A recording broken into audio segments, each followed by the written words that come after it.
Mesdames et messieurs, bonsoir. Nous sommes toujours dans l'ambiance de Ciné Droit Libre QV 2016. Et comme vous le savez, nous sommes dans l'ambiance de l'Institut français. Et celle que nous recevons aujourd'hui est la preuve que le cinéma engagé peut se conjuguer également au féminin. Frédéric Lagny, bonsoir. Bonsoir à tous. Alors bienvenue sur le plateau de Ciné Droit Libre. Alors comme je l'ai dit, Ciné Droit Libre, c'est un concept assez original.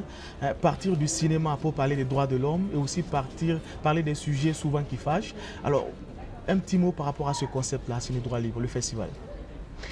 Alors, le film qui est présenté dans ce festival, en effet, était au milieu de ma production, peut-être le film qui se rapproche le plus de ce concept et qui, peut-être au cinéma, se définit comme des films de cinéma direct. Et des influences peut-être du groupe Medvedkin en France, qui étaient en fait les ouvriers s'emparant de la caméra dans les années 60 en France. Voilà. Alors c'est vrai, vous vivez entre Marseille et Bobo Dioulasso. Le film que vous avez présenté, en tout cas que vous présentez lors de ce festival, est né de la rencontre entre vous et le mouvement Ballet Citoyen à Bobo. Parlez-nous un peu de cette rencontre-là. Alors oui, je travaille et je vis entre Marseille et le Burkina depuis une dizaine d'années. J'ai fait plusieurs projets qui sont plutôt proches des arts visuels, c'est-à-dire photographie, installation vidéo. Et il se trouve que j'avais entendu parler de la création du ballet citoyen sur les réseaux sociaux. Et en arrivant en décembre 2014, j'ai suivi donc la première AG, l'installation de la coordination régionale à Bobo, qui se tenait d'ailleurs très ironiquement à l'Institut français de Bobo. Voilà. Et là, on a à la fin de l'AG, l'inquiétude est de savoir s'il y avait des journalistes qui allaient relater en fait cette installation. Il n'y en avait pas. Et la question a été posée de savoir si quelqu'un était intéressé de suivre, en fait, de documenter le travail sur le terrain qui était fait. Et en effet, même sans être vraiment une cinéaste à temps complet, les travaux anciens ont fait que, oui, j'avais envie de les suivre, de me concentrer sur les questions qu'ils abordaient, donc l'accaparement des terres, les difficultés de vie des gens, que j'avais déjà abordé dans mes précédents projets. Alors, vous avez parlé de difficultés. C'est vrai que lors de ce tournage-là, il y en a certainement eu. Parlez-nous un peu des conditions dans lesquelles vous avez tourné ce film. Alors, on a tourné en équipe très légère, une caméra et un assistant au son, à deux, à moto. Voilà, tout simplement. Et on était au rendez-vous posé pour les installations des clubs Cibal, au rendez-vous posé dans les marches-meetings, au rendez-vous posé aux réunions de quartier, qu'on ratait parfois parce qu'on n'était pas toujours au courant, ça allait très vite. Parfois on est tombé, comme sur le meeting du MPP, tout à fait par hasard. Et on s'est présenté ce jour-là à la sécurité comme la télévision du ballet citoyen, ce qui nous a permis de monter sur le podium.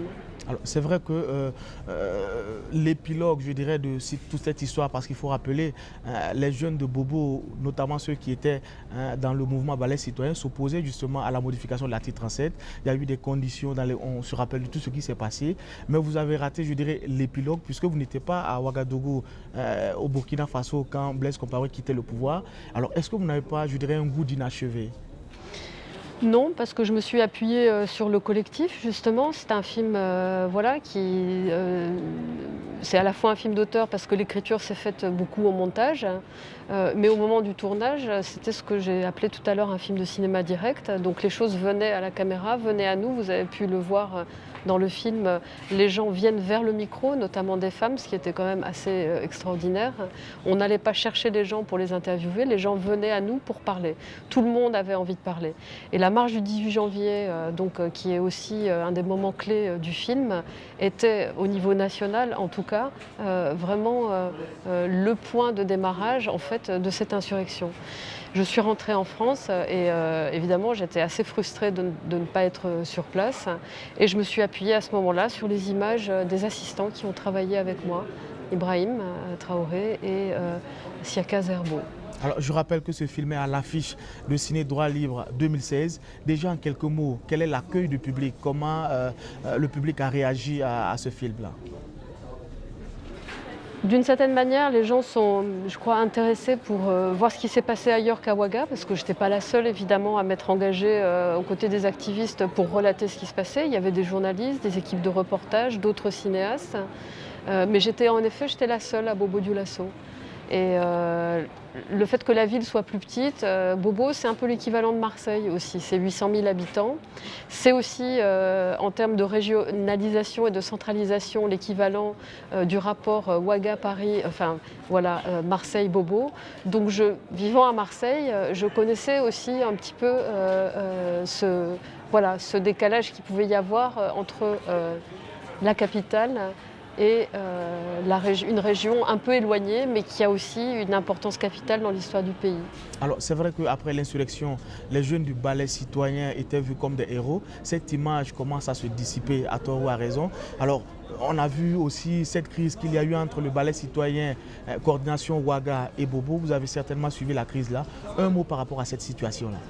Alors bon, c'est une situation qui n'a rien d'exceptionnel. Je pense que dans tous les mouvements qui naissent comme ça et d'activistes, il y a toujours eu des frottements et des ajustements à faire. Donc ça me semblait assez normal. Mais à un certain moment, je dois dire que j'ai un petit peu fait un pas de côté par rapport à ça.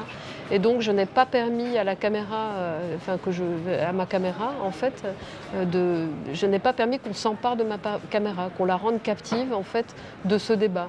Et je pense que dans le film, j'ai résolu les questions qu'on pouvait se poser par les paroles des uns et des autres, et qu'on peut d'une façon indirecte se faire une idée sur justement voilà. Alors un dernier mot. Alors un dernier mot par rapport donc justement au travail collectif et donc à l'utilisation d'images d'autres personnes au moment de l'insurrection qui m'ont confié leur rush. C'était aussi cette séquence des journaux, donc je filme des journaux qui relatent en fait la période pendant laquelle je ne suis pas là, donc en gros d'avril à octobre.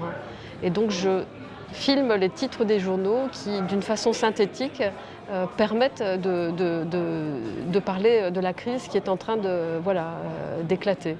Et donc je remercie aussi les acteurs de la presse qui ont fait un énorme boulot à ce moment-là, en relatant et en donnant la parole et en titrant, parfois de façon assez intéressante sur les différents mots qu'il y a eu entre les leaders politiques d'une part, mais aussi contre et envers le ballet citoyen. Alors je rappelle, chers téléspectateurs, que vous pouvez poursuivre l'échange en venant en tout cas à l'Institut français rencontrer personnellement les invités que nous recevons sur ce plateau. Et pour avoir également les informations du festival, il faut aller sur le site cinédroitlibre.org. Ciné Droit Libre 12e édition, Ouagadougou du 10 au 17 décembre.